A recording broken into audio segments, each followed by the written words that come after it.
Hello everybody, Jenny Nellis here, clinical animal behaviourist and horses translated, sharing with you my horse training and behaviour tales and adventures. Maybe that's it. So today is a Felix training day today. I'm going to take you along and video a little bit of it, and apologies in advance, it's pretty windy out here, so there's probably going to be much wind noise. So yeah, let's go see what we've got today.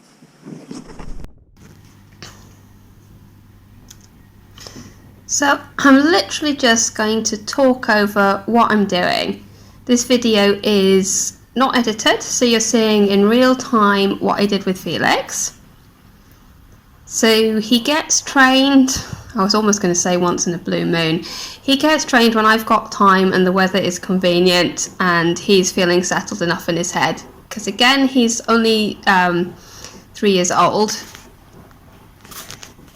So we want him to be, in the right headspace as well. So I'm really pleased with how his haltering's coming on. That's something that he's got so much better at. He still has a nice positive expectation about what's going to happen with the halter.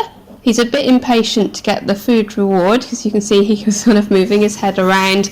But I'm still going to be giving him that reward when he's got his halter fully done up for now, because I want to keep that or preserve that association with the head collar.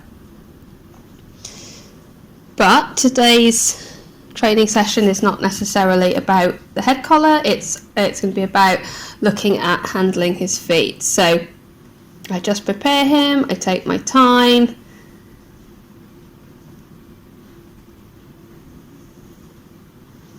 And we go. So I'm kind of hovering so that the camera can capture as much as possible. That's why I let him kind of stop like that. That's why I did that.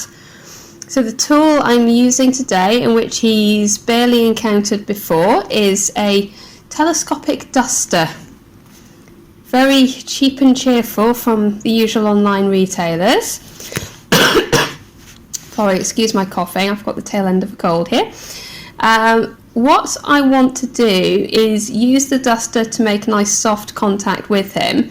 I can use my hands over him, but what I found originally was, as a foal, I was running my hands down his legs, I was asking for little leg lifts, but I managed to create a little escape response. So when he picks his front foot up, he tends to move it away and backwards. It's not a proper hoof lift, and rather than upset him by trying to hang on to the foot, I thought I'm just going to go back over the original training and improve it.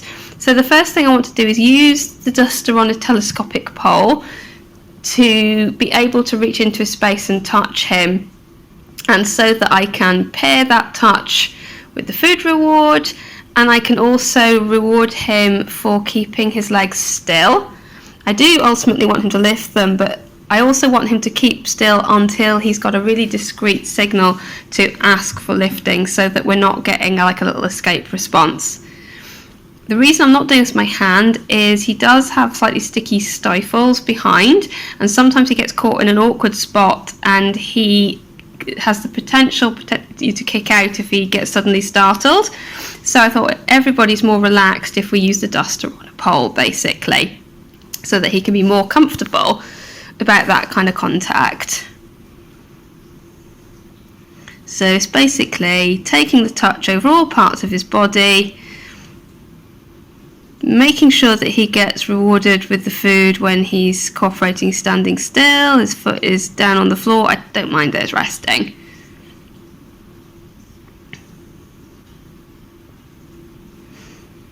So I'm moving my treat pouch because I usually find it more convenient to have it closest to the hand that I'm going to be feeding with. So the feeding hand is the close one and the duster hand is the far away one. And as I said, unedited.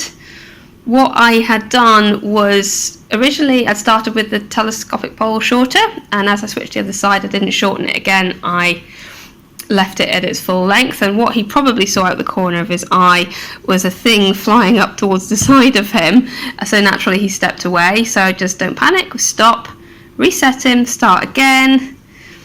So if he moves away, it's just going to gently kind of follow him, and then what I want him to do is touch it so I can feed him and move it away.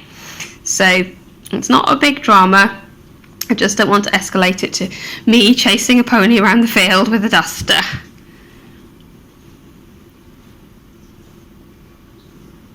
So I lift it up and I feed him, and I move it away while he's eating, so that the incoming duster predicts food. It's not something he needs to shy away from. And when he's happy with that, it can touch his body again, and he's like, oh, okay, I was just a duster. That's fine.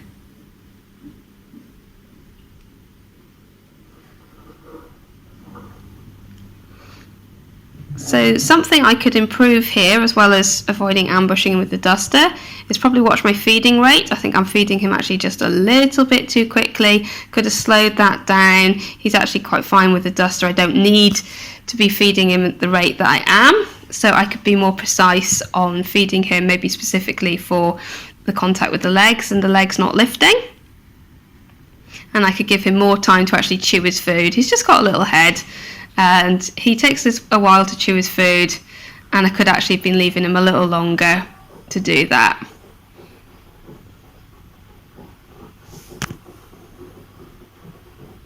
But there we are, we've worked one side and now working along the other so I can get to the other back foot.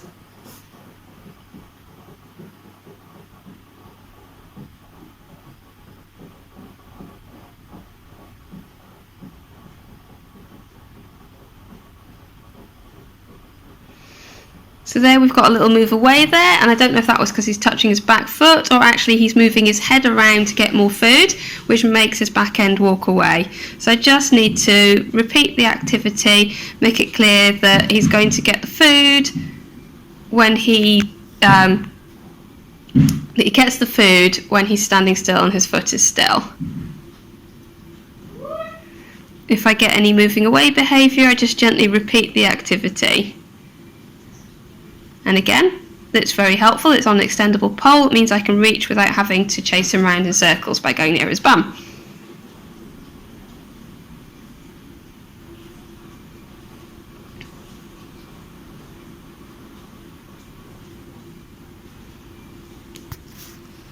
So here I'm also using the duster as a little bit of a nose target just to move him. He's really hardly done any targeting at all, so I don't expect him to be too hot on that, and he wasn't. But a quick little lesson on that, won't go amiss.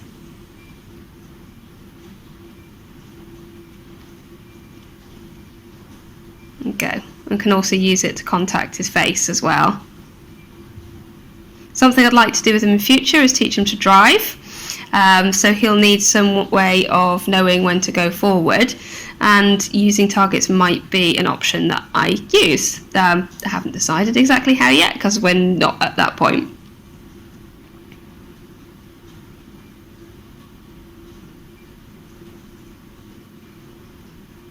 Oh yeah, so what I missed there when I went into smooth him with the duster and to feed him, as he had just a little moment where I think he caught a little bit of food at the back of his throat and he's just choked slightly. So what I'm doing is just stopping, letting that clear. So one of the things that I was aware of. So apologies there, I was just voicing over the last bit of the video and I ran out of time, so I'm just finishing this bit on my webcam.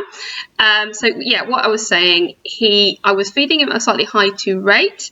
I was using dry high fibre nugget pellets, they're quite big, and because of that I probably caused him to just choke. So either he just got a little bit of the dust from the feed into his windpipe, so you can see him stretching his neck there, so I stopped. Choke cleared itself fine and quite quickly, so it's not a worry. But that is a note to myself and a reflection. Probably my biggest lesson from this one is just don't feed him so fast. And also I can use some soaked food. So next time I go up and do a training session with him, I'm just going to have to remember to put some nuggets on to soak up. I've got some coarse mix that's quite pellet heavy. I expect that will probably soak up quite easily as well, so that I can give him something that's easy to chew on and a little easier to swallow and less likely to go in his windpipe. So we don't want to have a panic there, but be mindful of the lesson learnt. And of course, next time I do this lesson with him, I will probably be slowing down the rate that I would have rewarded him anyway, because that is usually what would happen in the next lesson with a young horse. So there you go. I hope this is like a really honest training vlog, shows you exactly how I work, how I'm using positive reinforcement training to teach a young pony to cooperate with stuff that's maybe a bit weird for him, doing some training without causing too much fear, and that he's learning to participate, because that's very much what I aim to do. So thank you very much for watching this video. I really appreciate it when people do watch my videos. So yeah, I'm just really grateful that you've made it to the end, and hopefully I will look forward to sharing more stuff with you in the next video. Okay, thank you, and bye bye.